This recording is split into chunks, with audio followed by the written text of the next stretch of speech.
wax ci wàllum kaaraange ndax kaaraange daanaka buñ koy xeex ñu réew ñëpp ñoo koy bokk mais aussi feddali li nga xamante ni nii mooy engagement à participer à l'unité africaine tey jii sur le plan géopolitique ban lecture la ñu mën a am déjà ci présence su chef d'État yu bëri yi nga xam ne ñu ngi fi woon tey mais également ci li nga xamante ne nii mooy biir discours président Bassirou Diomaye Faye. Urey lu am solo la mais balaa may dugg ci njàngat bi dañ may également ma jaajëfal le président Macky Sall parce que en fait moom moo organisé la cérémonie. Absolument. Et c'est lui également qui a invité ses homologues chefs d'État te ñi ngay gis fii tey c'est un peu ce sont les chefs d'État de la CEDEAO donc les 15 pays de la CEDEAO pratiquement ñoom ñëpp ñëw nañ donc loolu dañuy remercier le président Macky Sall pour sa magnanimité ak geste bi élégance geste bi mu def pour baliser le terrain à son successeur Bassirou le président Bassirou Diomaye Faye. Ça c'est le premier point boo xamante ne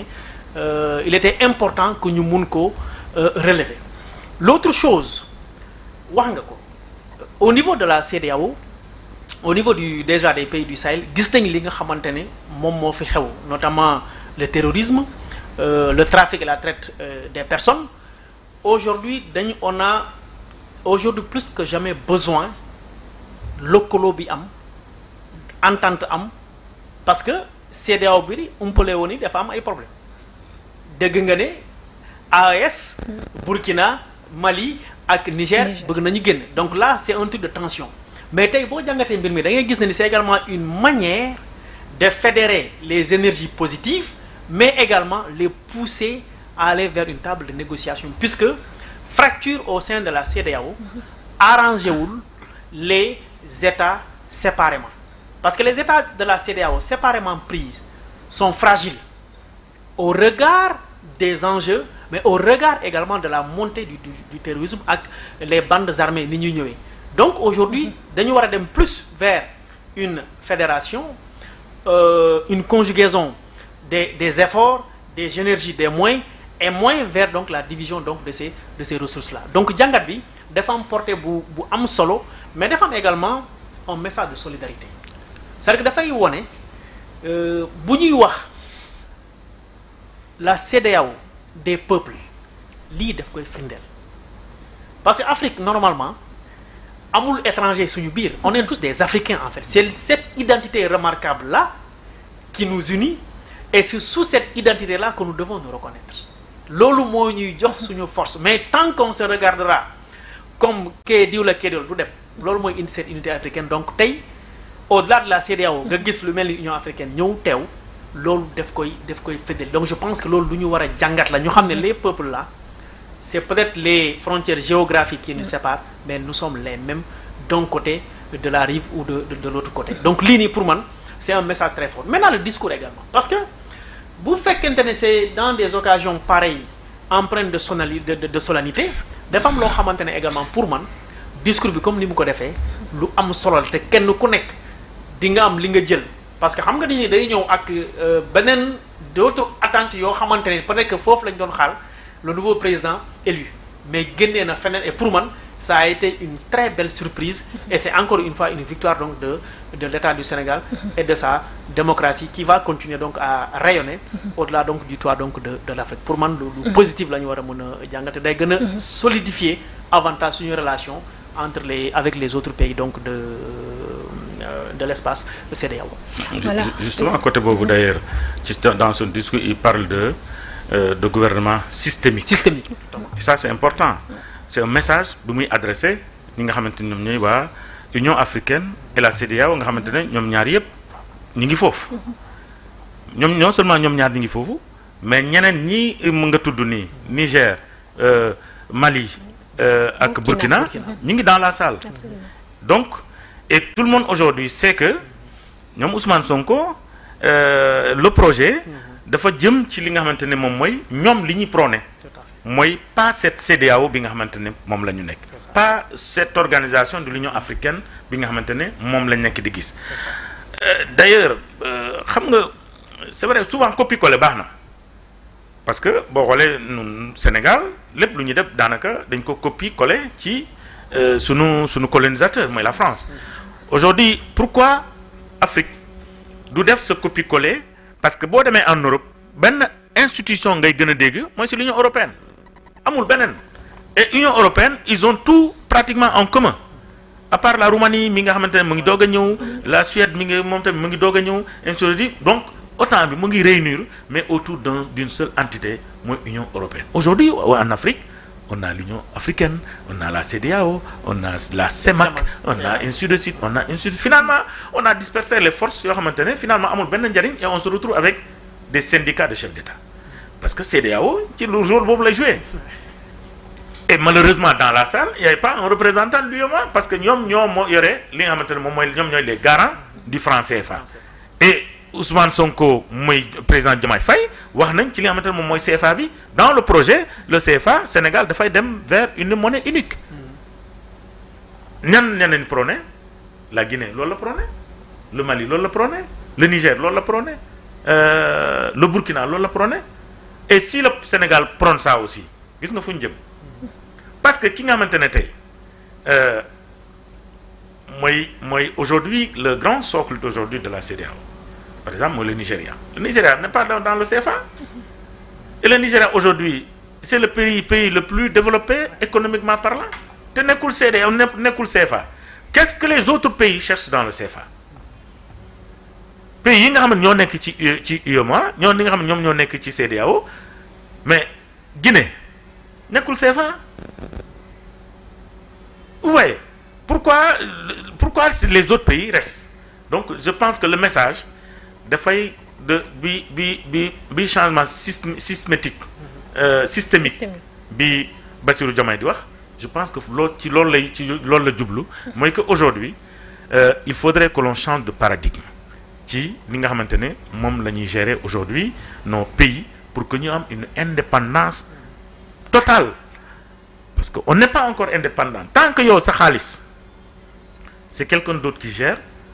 man maa yore sa xaalis su ma neexee laa lay jox laa lay abal même du yorooguma sa xaalis nag yorooguma sa xaalis dégg n'est-ce pas donc su ma yoree sa xaalis su ma neexee laa lay jox wala yow booy leb su ma neexee laa lay leb pourtant yaa ko moom ça pose problème aujourd'hui la dette du Sénégal mu ngi tourner autour de 18 000 milliards de francs CFA ça y est. Je pense que le message est clair. D'accord. Et la personne qui était la plus présente en dehors de Diomaye Faye, vous allez imaginer qu'il s'agit du président malien. Président guinéen. Bi muy apparaître, bi muy nekk tapis rouge bi, ba bu muy dem toog, ba bu muy dem saluer, chaque fois bu ñu ko gisee salle bi dafay tàccu. Loolu jàngat la ci ñi nga xamante ne ñoom ñooy waa CEDEAO ak waa Union africaine ñu toogoon foofu. mais aussi Moussa bien sûr foofu laa bëggoon nga compléter justement Sénégal tey de par sa position gis nañ ni mu réussir à rassembler tous ces pays est-ce que aussi au lieu de se pencher vers un côté wala d'un côté ou d'un autre est-ce que warul nekk tey jii ci diggante bi pour essayer rassembler waat parce que quoi qu'on puisse dire ces organisations sous-régionales là ont quand même joué un rôle important maintenant dans le fonctionnement toujours il y aura des points yoo xamante ne ni duñ ci d'accord mais est-ce que tey jii Sénégal warul justement profiter ci position stratégique bi mu am ni pour rassembler waat les troupes. non mais en fait loolu la sax moo tax sànq may wax de la magnanimité ou de la clairvoyance du président sortant le fait qu'on mu invité les 15 chefs d'État de la CEDEAO. Sénégal aujourd'hui dafa am posture boo xamante ne ni moom moo war a mun a amoon nombre avec réguler appeler les différents partis au niveau de la table de négociation pour que ñu mun a trouver un consensus fort tout en respectant les intérêts des uns et des autres. Samb wax na ko sànq xam nga aujourd'hui boo xoolee profil chef d'État yi nga jël bu Burkina nga jël bu Mali bu Sénégal chef d'État excellence Bassirou Diomaye nga jël bu Guinée pratiquement même génération bi la c'est des jeunes boo leen di comparer avec les autres chefs d'État donc même génération bi la à quelques trucs près ils prônent les mêmes idéaux ou alors ils ont à quelques exceptions près ils ont la même mentalité ou la façon de voir l'Afrique mais loolu boo ko def dafa am loo xamante ne da nga fekk ñu teg ko fi ba pare et foofu laay waxee la question de la monnaie Samb wax na ko mais en fait il n'est pas dit dans le programme de Diomaye que dañuy def benn réforme systématique génn carrément le truc le CFA parce que des fois dañuy def amalgame c'est-à-dire que c'est une évolution boo xamante ne c'est une évolution qui va se faire c'est-à-dire que ils vont essayer de voir parce que déjà la réforme de la monnaie ça a été déjà en cours avec l'éco mais dafa am ay problèmes d'ailleurs 2020 d'ailleurs le Sénégal avait mis la pédale douce d'ailleurs mun naa ne quelque part sax Sénégal moom moo yéexal réforme bi parce que des pays tels que le Ghana le Nigeria nga xamante ne ñoom ñoo yor le lead parce que dafa am ay moment boo xamante ne dañu doon wax ECO CEDEAO ak ECO boo xamante ne France moo ko parrainé donc xamuñu woon ban ECO la ñu waroon war a mun a def mais ECO bi nga xamante ne ECO CEDEAO la loolu c'est déjà en marche et je pense que ne ni la coalition Diomaye bu ñuy wax waxu monnaie bi c'est dans ce sens-là il faut que ñu trouver les canaux les moyens les mécanismes pour que ñu mun a am une monnaie unique au niveau de l'espace CEDEAO parce que munoo jël les 15 pays de la CEDEAO tu as que 8 pays yoo xamante ne ils sont dans l'espace UEMOA ñoom ñoo am le CFA en commun les autres pays un géant comme le Nigeria qui a une capacité de plus de 360 millions mais kooku c'est une manne financière et que le marché de la CEDEAO c'est près de 400 millions c'est un marché de plus de 400 millions donc xam nga kooku c'est un truc négligeable donc bu ñu demee ensemble ils ont beaucoup plus de chances que ñu am impact mais encore une fois effectivement la question de la monnaie est une question de souveraineté te kooku effectivement il faut que c'est une demande en réalité c'est vraiment une demande et je sais que ni bu ñu demee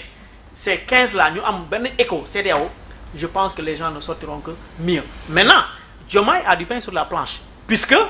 ñële dañoo bëgg a génn fi ñu koy xaar forcément il va être consulté pour que mu mun leen dimbali parce que déjà au niveau comme Samb ni mu ko waxee la CEDEAO aujourd'hui elle est considérée comme un syndicat des chefs d'État qui gère leurs intérêts am na ñoo xamante ne ni foofu bëgg je vais pas citer de nom am na ay chefs d'État yoo xamante ne ñoo ŋànk CEDEAO mais mënuñu wax ak kenn parce que déjà ñoom du ñu ay exemple de par leur gestion de par leur gouvernance donc bu fekkente ne yow tu n'es pas un exemple mais tu es très mal placé pour se faire passer pour un donneur de leçons et aujourd'hui je pense que le Sénégal est très bien placé pour mun a woo tous ces protagonistes là autour de la table autour de l'intérêt des États africains notamment de la CEDEAO pour que qu'ils puissent parler d'un même mot et qu'ils puissent avancer ensemble puisque individuellement je l'ai dit aucun État ne peut se développer individuellement et que nous sommes dans un monde planétaire qui est interconnecté et les gens sont interdépendants les uns des autres donc les États également sont interdépendants les uns des autres donc dans ce cas-là il faudrait qu'il y ait une coopération un partenariat intelligent win-win qui puisse permettre vraiment à l'Afrique de sortir dans ce tourbillon. Alors pour ñu rester ci cérémonie prestation serment bi avant ñuy dem ci passation bi rapidement revenir sur le discours également du président du Conseil constitutionnel on l'a remarqué le président Mamadou Badio Camara qui a en quelque sorte profité ci occasion bi ngir wane taxawaayu Conseil constitutionnel Samb yi mu ngi koy wax bi ñuy démarrer émission bi mu nekkoon taxawaay bu am solo ci li nga xamante ne mooy processus électoral bi daanaka dafa tënk tontuwaale ñi nga xamante ne nii yëpp ñu ngi doon ŋàññi li nga xam ne mooy taxawaayu conseil constitutionnel wax leen ne malgré li ñu leen wax yëpp ils ont dit le droit il a dit sans haine ni crainte donc aujourd'hui taxawaayu conseil constitutionnel wax nga ko sànq bi ñuy démarrer Sambou ci processus électoral bi ça a été très très déterminant parce que moo ñu permettre tey avant le 2 disons de avril fin mandat président de la République ñu mën a am un nouveau président officiellement installé en plus c'était pas gagné d'avance ak sutura yàlla xëy na ndax bu ñu demoon deuxième tour tamit xëy na mu gën a compliqué mais yàlla def na ñu élection yi yem premier tour donc déjà yàlla def na ko mais aussi ñoom ci seen liggéey aussi ñu mun ci taxaw rafetluwaale ko. waaw le Sénégal a eu la chance d'avoir Kéba Mbaye ñu ngi koy jooy te noppeeguñu pour son rôle essentiel bi mu joué ci jëmmal sunu démocratie mais aujourd'hui également am nañ Badio Camara mu nekk moo tax sànq may la je rends un vibrant hommage à ces 7 sages à la tête Mamadou Badio Camara ci discours am dafa régler 2 problèmes. Premier problème mooy dafa wax ci biir wax ni Macky Sall n'avait pas droit à 2 mandats parce que nee na président Macky Sall vous avez fait vos 2 mandats et en 2012 et en 2019 c'est une manière de dire que 2 mandats nga amoon. C'est aussi un message pour ñeneen ñi nga xamante ne dañuy nekk di interpréter souvent nos textes parce que bu nu mu waxee nii da lay leer ne bu fekkente ne président déposé woon na kon conseil constitutionnel du ko jàllale. Le second message mu ne amul benn crise institutionnelle il a clairement dit amul crise institutionnelle. Or le président de la République ba woon di président Macky Sall dafa am ñaar décision yu mu jël yu waroo yoo xamante ne man souvent damay ne mais le président Macky Sall qu'est-ce qu'il cherche parce que bu njëkk ba dafa ni ci période bi ñuy traversé mu am crise diggante assemblée nationale ak institution bi nga xamante ne moom mooy conseil constitutionnel ñu accusé leen ci wàllu guerre mu ne tax na crise boobu maa ngi renvoyé élection yi waaye ci biir dafa dem ba finalement moom ci ñii nga xamante ne ñooñu la yónnee woon négociation ñoom li ñu wax mooy déedéet dafa bëgg renvoyer élection yi pour que yow Ousmane Sonko ak Karim Wade ngeen mën a bokk nga war a xam ni très sincèrement c'est pas élégant de la part d'un président de la République 2 faits yoo xamante ne dafa waroo yoo xamante ne mën na taal réew mi kon ma jàpp ne Badio Camara dafa régler problème boobu mooy amul crise institutionnelle mooy ci biir wax ni nee na am na ñoo xamante dañ leen bëggoon décrédibiliser waaye loolu du antu parce que ñoom seen soubassement mooy respect des institutions parce que xam nga lu tax gis nga man ku ndóbin rey sa maam boo gisee lu ñuul da nga daw donte le man su ma gisee dama koy song waaye yéen ñi boo ndóbin bu rey seen maam boo leen gisee lu ñuul da ngeen di daw du dëgg président Senghor dafa prêter serment le même texte Abdou Diouf prêter serment le même texte Abdoulaye Wade prêter serment le même texte Macky Sall prêter serment le même texte amul kenn ci ñoom koo xamante ne respecté na les textes je jure devant Dieu le peuple sénégalais de faire respecter et de respecter la constitution kenn ci ñoom ñi ma lim nii amul kenn koo xamante ne ak tu as scrupuleusement respecté li nga xamante ne moom mooy sa serment bi nga xamante ne da nga ko def devant le conseil constitutionnel. Alors comment? Parce que tout simplement boo demee ci Senghor dans son serment mais c'était amuloo multipartisme alors que mu ngi ci constitution mu dem ba ci biir ñu renforcer ko dans la constitution mais da nga ne non multipartisme du am un président élu à 100%. Bon ça on pouvait dire c'était le lendemain de l'indépendance. Ensuite Abdou Diouf gis na Abdou Diouf ni mu doon doxalee manifestation interdite kenn ñemewu fi def dara jusqu'aux concertations de 93 le dialogue de 93 moom mujj finalement indi li nga xamante ne moom mooy ñoom Abdoulaye Wade mën a opposé wu ñu jógee foofu Abdoulaye Wade ñëw Abdoulaye Wade gis nga dafa ñëw changer la constitution mu dem imposer un 3e mandat alors que la constitution dafa ne 2 mandats nga mën a def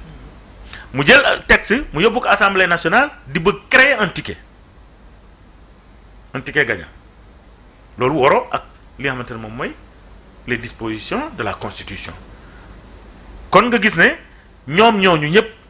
Mais en fin de compte, en fait, on a l'impression que c'est des problèmes qui ont été réglés après de manière ponctuelle. Même bu fekkee kenn jéem na ko transgresser toujours il y a cette constitution qui vient les remettre sur le droit chemin. Malheureusement yeneen yi la constitution ne les a pas remis parce que Abdoulaye Wade là le conseil constitutionnel da ko dëggal ne mën nga def 3e mandat alors que le texte est clair 2 mandats nga am. Bon, les textes ne sont jamais clairs. Oui, oui, mais je veux dire bon suñu interprété wul. Les textes sont clairs. Mais maintenant ici au Sénégal je dis que seen réew africain buy tàkk rek xamal ne juristes yi ak intellectuels yi ak ñoo koy taal. Parce que ñoom pour ñoom ñoo xam ñeneen ñi xamuñu ainsi de suite ñoom ñooy jël texte bi interview bu weex mu def ko bu rouge kenn mënu ci dindi dara. alors loolu parce que tout simplement dañ ko interpréter et Abdoulaye Wade boo xoolee conseil da ko dëggal ñu ñëw ci Macky Sall gis na Macky Sall lu mu def non vous n'avez pas droit à la manifestation boo leen manifester y a eu des morts.